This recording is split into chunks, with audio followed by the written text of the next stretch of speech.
Shri Matre Namaha, Shri Rama Raksha Sarva Jagat Raksha. Before getting into the topic, please like, share and subscribe to the channel so you motivate us in bringing out the secret content to you all. I'm offering a paid consultation or guidance service. If you want to avail it, you can mail me at vibehirights@gmail.com.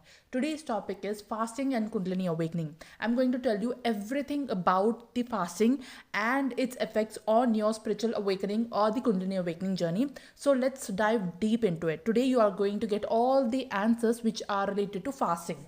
Okay, so now fasting, as you all know that in the Indian traditions we always have specific occasions where we or the specific festivals where we fast on, and we do the puja and we do the rituals and we celebrate that day or that occasion or that festival, right? So why our rishis and munis have added this fasting concept into our ritualistic way of celebrating a festival? Why they have done this? So when you fast, what will happen is you are blocking that external resources which are taking, external things which are taking into your body, inside your body.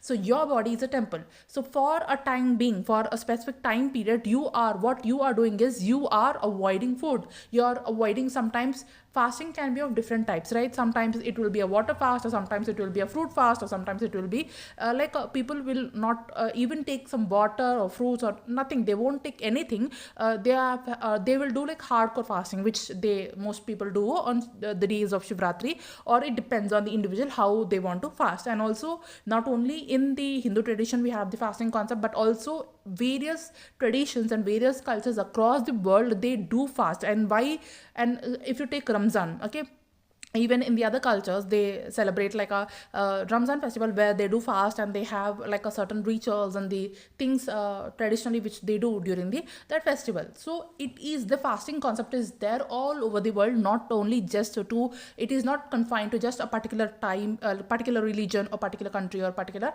situation or a particular location or a particular culture, right? So why this happens and why this fasting concept is important and to your own awakening, to your own spiritual journey. So when you do the fasting, what you are doing is you are not letting the external resources or external nutrition, you're not consuming anything, you are not eating anything. So if you are avoiding if you're avoiding food, solid food, and if you are taking upon that or if you're decided for yourself that you are on a solid fast. So what is this solid fast? You are not taking any solid food items, and you are only doing a liquid fast. So you are abstaining from that solid food material, whatever which is there. Or sometimes some people have this kind of rituals where they just avoid, they'll do some kind of a fasting ritual in that they will avoid this so and so salt item, okay? Or they'll do some fasting ritual where they will not eat any kind of a like a food which is added with the pepper or something like that. They only have a blanch kind of a food, a plain, very plain kind of food.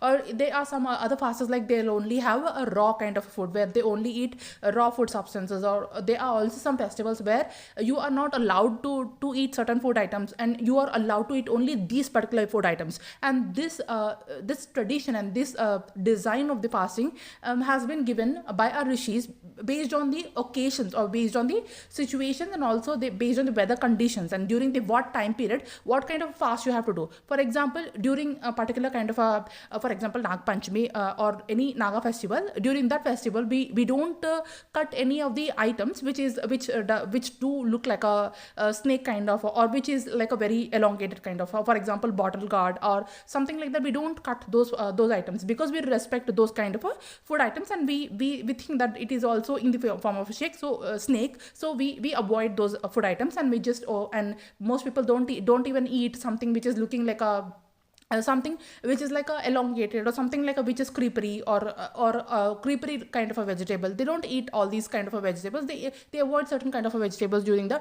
particular Nag Panchami festival or the Nag Puja festival. Same like that only, they people also avoid certain kind of foods during certain kind of fasting rituals. They might be certain rituals, or they might be certain ritual for some kind of a goddess. If you are offering some kind of fasting for some kind of a goddess. So for example, there is Santoshi Mata. For Santoshi Mata, you don't have to eat any kind of a a tangy thing. So people avoid that, and if they are taking Santoshi Mata Vrat, they don't eat any kind of tangy food items, and they eat all the other food items. Based on that, they design the fasting what they have to do. So based on this, what your understanding is, for different time periods and also for different gods and goddess energies, you have different types of fasts, right? So why these fasts are there, and why this kind of a different types of fasting design is available for us, is because it is to align with those kind of energies, those kind of god energies or goddess energies, or to align with that particular time period of the condition of the planet. For example, some particular weather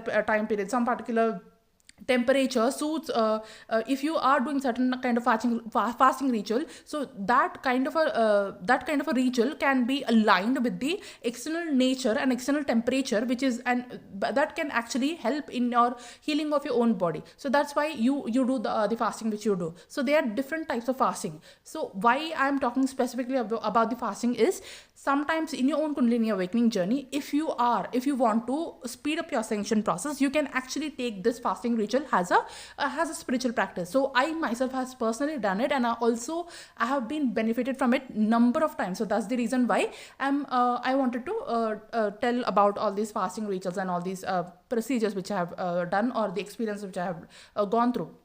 Specifically during the I have done a long kind of a fasting ritual during the month of August in some years back. So we have a masa called Shravana Masa. So Shravana Masa is the masa or Savan ka mahina, which we say in North language. We in the Shravana Masa, what we do is we specifically worship Lord Vishnu during that month, and we don't eat for mostly people eat like 3 times in a day, right? So we don't eat like 3 times in a day. We only have one time meal during that Shravana Masa, the entire Shravana Masa, and people only cook for that one time, and they only eat for one time, and the rest of the day they will be like that. So one time maybe they can choose that one time in the night, and mostly people will actually do what they do is they fast for an entire day, and in the night they eat the food. So like that. So like that they will do the entire month of Shravana, and every so in the entire month of Shravana, that too in the specific day of the week. So they do this. So in the entire month they will have like 4 weeks of this Shravana Masa. Like for example,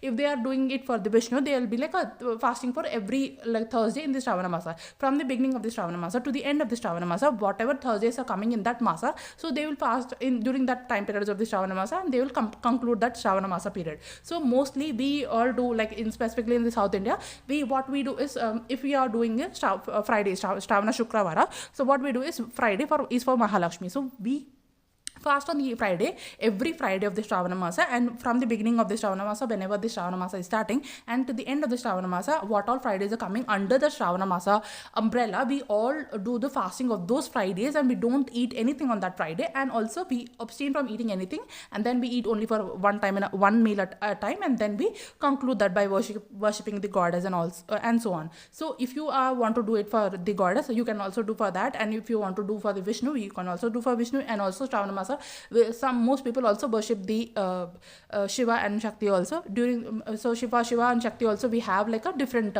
weeks a month. So maybe most people they have it's their own choice. They whichever is their calling, whichever god is their calling, they'll do fasting of that particular god for 1 week in a month, or for it's their wish. If they want to do for 2 gods or 2 goddesses, they can do like a god and goddess, whatever it's their choice. They can do it for like that. So in the month of Shravana Masa, I have done entire Shravana Masa week for Vishnu, and in that one, what I have done is I have not eaten anything, and only one meal at a time, and I have been fasting for the entire Shravana Masa month. And also I have done this not only on for Vishnu, but also on the Fridays. So it's sometimes I used to do it on Tuesdays for Mata Parvati, and sometimes I used to do it for Fridays. I have been following the Shravana Masa from past 2 or 3 years now. So I have been doing it for sometimes I do it for Vishnu, or sometimes I do it for Mahalakshmi, like that, and then we don't eat anything. So in that month I have observed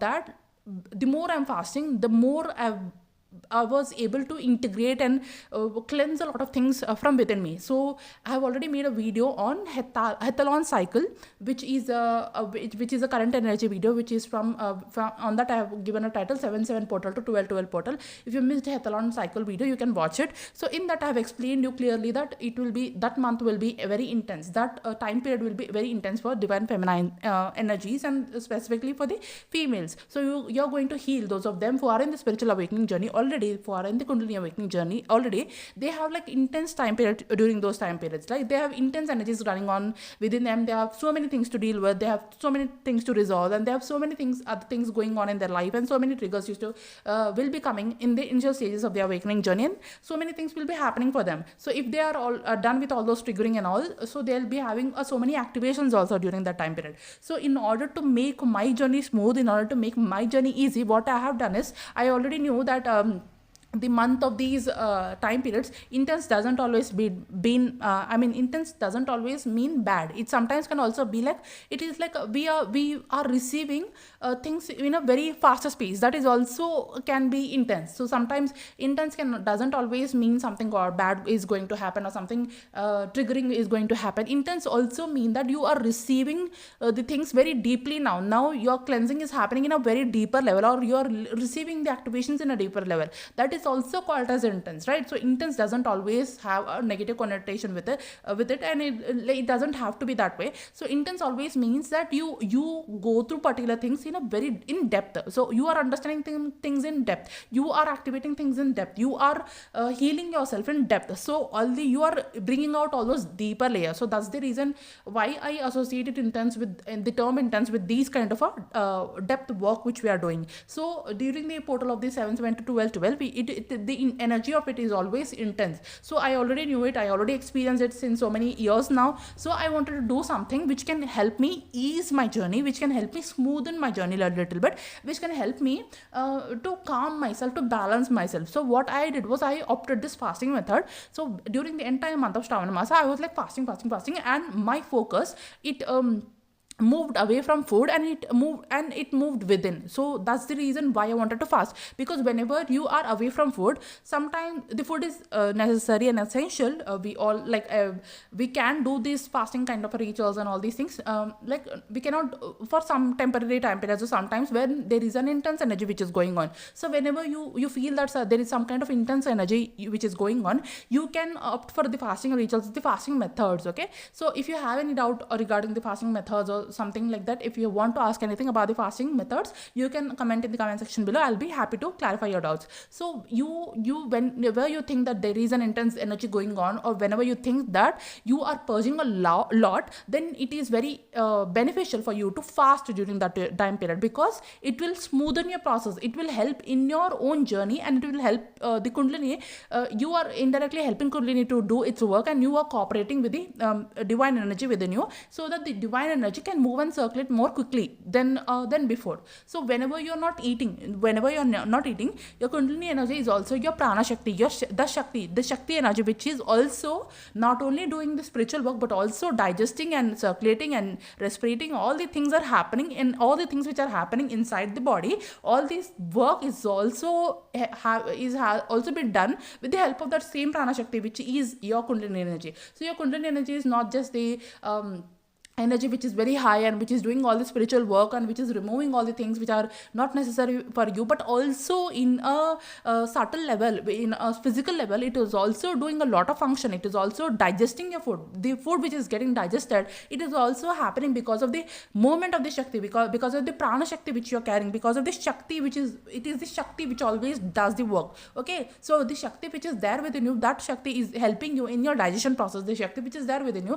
the same shakti is helping in your circulation process. The shakti which is there within you, same shakti is also helping in your respiratory process. So all this process, all this systems in your body is also managed by shakti. So when you're not eating any food, so whatever the work whatever the heavy load of work the shakti is doing, you are giving that shakti some kind of a rest suppose you are not doing you're not eating anything. So now shakti got rest in the Shakti is not now Shakti doesn't have to digest your food. So now what the Shakti is doing is, Shakti doesn't have this work of digesting the food. So now what the Shakti is going to focus on some other things, like same, like, so if you don't have and if you're not busy, if you don't have any work to do in your home, so what you will do is you will think of cleansing your cupboard, or doing your, or rearranging your wardrobe or something like that, right? So when you don't have some work, some important work to do, what you will do is you will take out the time and energy, and you utilize the time and energy for some other purpose, for some other reason, right? So you will, whatever the necessary work, or the daily work, or the daily routine which you have to do, if you don't have that thing to do, then what you will do is you will utilize the same energy, same thoughts, and the same focus in something else which is already there, and which you did not have time to do it, right? So now you will focus on those things where you have ignored, or where you did not get time to do those kind of a work. So you do those kind of a things which you have to do, right? Same like that only, whenever the Shakti is not digesting the food, what Shakti is doing is, she is actually cleansing your solar plexus chakra. Let's say that now the Shakti is not digesting the food. So now, instead of digesting your food, or instead of breaking down that entire the food particles which are there, instead of, and also after digesting the food, instead of sending it to for the blood circulation and all these things, now what the Shakti is doing is that the Shakti is utilizing her energy in your spiritual work, in your spiritual purpose. Now you will get more time for your spiritual cleansing and spiritual detox. And also, because it is not digesting the food, what it is doing in a physical level is, it is trying to detox whatever which is not necessary for your body. So now the Shakti is actually helping you in your detox process and elimination process, because you are not always taking. Now you have given a break. Now what Shakti is doing is, it is helping in your elimination process. It will detox the things which are not necessary for you. Also, it will detox not only your body, you will not only have a physical detoxification which is happening during the fasting ritual or fasting process, but also your mental cleansing, your mental detox will also happen during the fasting process. So initially, when I was doing my fasting process, when I got into the fasting and all those things, initially it was very, very difficult. Initially I was, instead of better things, the more worse things were happening. Initially when I was trying to fast and all those things, the more thoughts I used to get, the more uneasy I used to feel, more hungry I used to feel. But now, the more and more I started this fasting journey, the fasting rituals, what happened is, later on in my initial stages of the journey, it was very, very difficult for me to fast. I was feeling very hungry. I used to feel like instead of lesser thoughts, I used to get more thoughts. I used to feel that I am now occupied with so many thoughts within me. Now I'm also feeling hungry, I'm also feeling irritated, I'm also feeling imbalanced within myself. So all these things were initial phases of my fasting journey. But later, as soon as the more I progressed, the more I understood that the fasting journey actually helps. But initially it is a phase. The more you do it, the more you take on the fasting rituals, what will happen slowly is, you will come into a phase where now you will have less thoughts within you. Your mental cleansing start to happen, your physical detoxification will start to happen, you will have more clarity within your thoughts, you will have more kind of a spiritual energy which you are accumulating during that entire process of fasting. And now you will have more time for your meditation. And now, because you have more time for your meditation, you can easily get into that state where you can be focused, or that samadhi state, or the meditative state where you can easily go into. Initially it is very difficult, I agree, but more you do it, the more you will be able to experience that, the more you will be into that meditative zone where now you are not distracted by any food. Now you can focus entirely on your spiritual process. Now if you are a person who has kundalini awakened, and now your kundalini will do all the leftover unfinished work which she have to do in the system, or within you, or she will work on you, and she will work on your etheric body now, because now your physical body is under rest. Now it is not completely under rest, it is partially under rest, because now your digestive system is not having a little break or little rest, but also it has other systems or other systems which have to work right in your body, without which it is not possible for you to sustain the physicality, right? So you are some part of your systems are under resting phase. So what it will do is, it will go into your etheric system, and your etheric system will be under repair, your etheric system will be under process. So if you are not giving it any time, if you are continuously eating, if you're continuously under your daily work and you're busy with your daily schedules and all these things, how you will have time for your etheric repair, right? Etheric surgeries. And I have made one video on etheric surgeries. Go do listen to that etheric surgery video. It will be very helpful for you. So now it will take on all that energy, and it will utilize that energy for the repair of your internal systems or spiritual systems or your chakras. It will work on your chakras. It will work on your spine. It will work on your things which you have to detox within you. It will work on your mental body. It will work on your etheric body. It will work on your emotional body, because now you are allowing the kundalini, you are cooperating with the kundalini, and kundalini will work on all the other bodies, and now you are able to feel that also. Now you will be able to have the see what kind of thoughts are running within you. You will be able to clearly observe yourself during the fasting process also. So fasting has a lots and lots of benefits, not only physical benefit but also the spiritual benefit and also energetic benefit. So that's the reason why most people on the specifically on the certain occasions or certain festivals, they will do the fasting process. Because why? They are able to connect more with the divine. For suppose if you have eaten the food and then you are sitting to meditation, you might have high chances that you will fall asleep. Otherwise, if you don't or if you are too hungry, then also your mind will not work and your mind will not cooperate in meditation, and it will always say that you are hungry, you cannot meditate. But you are in that state where now you are not feeling hungry, and you are completely in your willpower that now today you are fasting, and your mind will already receive a signal that no, today you are fasting and now you don't have to take food, and you can focus entirely on some other things. So you are giving already a signal to your brain that today you are going to fast. So when you're it's already understood and it's already arranged and it's already decided by your mind that you are now going to fast, and your mind will not try to seek the food, or your mind will not think about the food. Rather than that, what your mind will do, your mind will think about all the other things which are the unfinished businesses, or the things which you have to have clarity on within your own thoughts, or within your own system, or within your own pranashakti, or within your own deeper layers of your body. So it will work on the other layers of the body: emotional body, etheric body, energy body, mental body. It will work on the other layers of the body. It will cleanse the other chakra system of your body. So that's how the fasting will help you in your detoxification, not only your physical detoxification but also the mental detoxification. So if you are stuck somewhere, or if you don't find any answers for your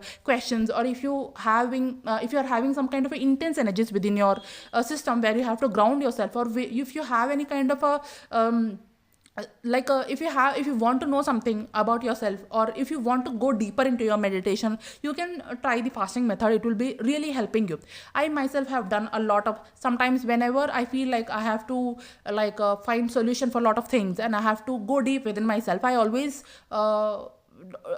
do try the fasting method and the fasting rituals. I'll go for some detox method which will help me in connecting betterly with the divine energies within me. So that's the reason why people around the world during different occasions, they will fast, not only for their physical detoxification but also for the mental detoxification, and also most importantly it will help them in connecting with the divine energies within them. So that's the reason why they always fast. So that's the reason why, that is the spiritual and logical and scientific reason behind fasting. You will be able to connect with your own spirit, with your own divinity within you. So that is giving you an opportunity, that is giving you an attempt. You are attempting to connect with your own divinity within you.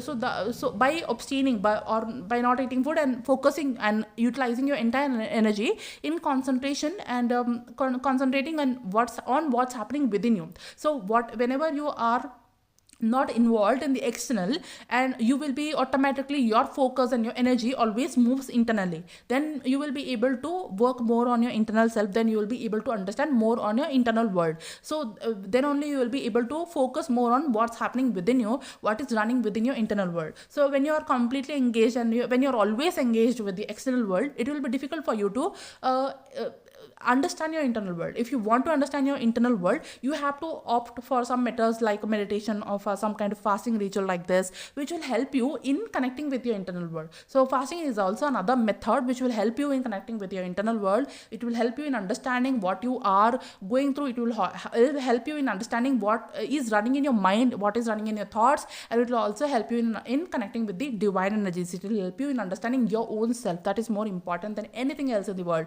So that's that's the reason why fasting is very, very beneficial and helpful. So if you want to opt for any kind of a fasting ritual or fasting methods, you can do it. And if you have any doubts regarding the fasting, you can comment in the comment section below. I will answer you. Okay, so if there is anything I have to talk about the fasting in future videos, or if there are any kind of rituals or the festivals where the fasting is necessary or required, maybe if there is another calling for me, if I have to talk about that, I will talk about that. So as of now, I think it's enough for today.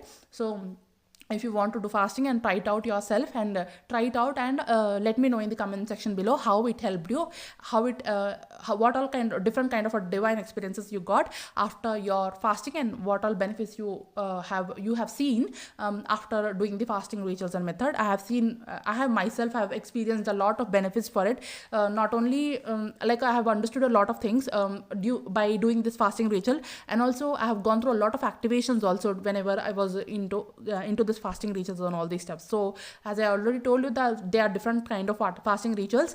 So based on what kind of interest you have, and if your health is cooperating with you, you can opt for those kind of fasting rituals. For example, you have water fasting, you have a fruit fasting. So if you can, if you want, and if you want to do any hardcore kind of a fasting, you can also eliminate like a water and food for some hours, and then you can resume your normal day or normal routine. So this was all about the fasting and its effects on the Kundalini awakening journey. Hope this helps you in some or the other way. Thank you so much for tuning in. Shri Ramaraksha Sarva Jagataka Shri Matre Namaha.